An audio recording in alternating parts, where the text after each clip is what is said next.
Welcome to my safe game! Holy shit. Holy shit. Holy shit! Guys, it actually happened! Oh my god, I don't know how to react. If you want the full context of what I'm talking about, go check out the video that this one is tagged to. Like, comment, interact for the algorithm, and come back here. But the moment I've been waiting for since God knows how long, but my favorite Robin, the Robin who definitely deserves some respect on his name, Tim Drake, has finally been confirmed as canonically queer. Again, check out the other video for the full context, but continuing the story from that video, the story comes out of Batman Urban Legends issue number 6. And there are other short stories in the Batman Urban Legends series, but I don't give a fuck about those. I only care about the Tim Drake ones. Where after Tim Drake's high school friend Bernard Downs was kidnapped in issue number 4, he spent all of issue number 5 searching for him. And also in issue number 5, he was questioning himself, questioning his identity as a Robin and questioning his sexuality. Also looked up more about Bernard. He's only appeared in like 6 issues of all of DC Comics. But anyway, in issue number 6, he finds him and it's Robin to the rescue. Or so he thought, because after Tim Drake gets him out of his restraints, Bernard proves that he's a capable fighter and he says, I've been training, so you don't have to fight on your own.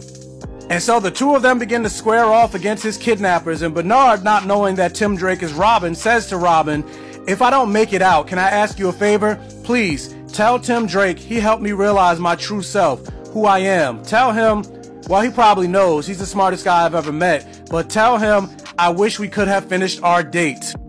And this moment actually confirms the speculation that yes, in issue number 4, they were on a date. But wait, there's more.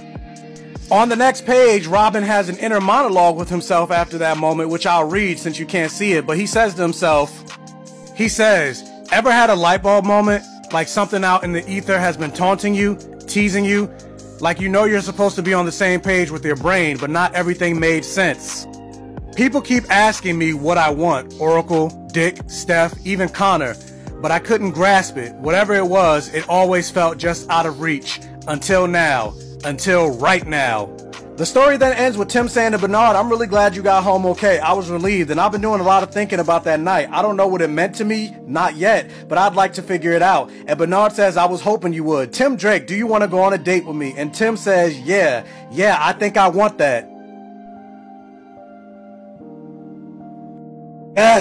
Yes, give me more unlimited power! But we gotta wait till December for the next part.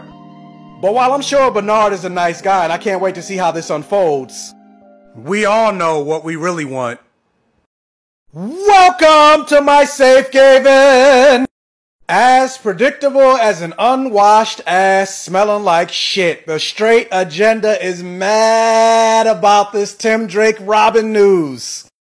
This is just one example. I don't know who this guy is, but he's verified, so I guess he's somebody. Maybe. But he says, they destroyed Star Wars. They destroyed Star Trek. They destroyed Wonder Woman. Now Batman. Such business alliterates hashtag go woke, go broke.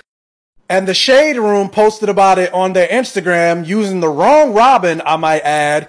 And oh my god, the comments under this post. Why? Because the straight agenda has been trying to silence queer voices and queer creators and queer comics since the beginning of film, comic book, and television history. And the funny thing, most of the people that are complaining don't even fucking read comics anyway. So Tim Drake has come out as queer. That suddenly erases the thousands and thousands of straight characters in fantasy movies, video games, TV shows, etc. But the fantasy industry, the comic book industry has catered to straight men, specifically straight white men, but there are black people that are upset about this news too, but they've been catered to since the beginning of time, pretty much. Queer people supposedly make up 10% of the population. I think it's more than that because there are a lot of people that are still in the closet and in denial, but when in terms of representation in fantasy media, it's like 1% or even less than 1%. Especially when it comes to main characters. And it's not like this Tim Drake news even came out of nowhere. There is an article written on DC's official website by one of their writers that came out last year called Robin and Superboy, the greatest teen romance that never was. There's a whole thread on Twitter by Queerly Nerd dedicated to all the moments that it was pretty obvious that Tim Drake and Connor Kent are gay for each other, so it makes absolute sense that they would be 69ing. But the straight agenda just cannot handle things being anything other than straight and male. But even writers for DC Comics have been teasing a Connor Kent and Tim Drake romance. They probably just weren't allowed to do it. Like, take this moment that Queerly Nerd did talk about too in his Twitter thread. You see Tim Drake and Connor Kent changing in the closet. In the closet! And when somebody asked the writer about it on Twitter, Judd Winnick, he said, oh, I thought it was a perfect opportunity for the two of them to come out the closet. Yes, it could have been tongue-in-cheek, but... well, if these people want to continue to walk around with their assholes clenched tight, it just makes my day even happier. But just because of how many people it would piss off, I would love it if DC said that Nightwing was also bisexual. Like, you can't have an ass as fat as this and not be getting your cheeks clapped on the regular. Anyway, as I keep saying, representation equals normalization. So stay mad, folks.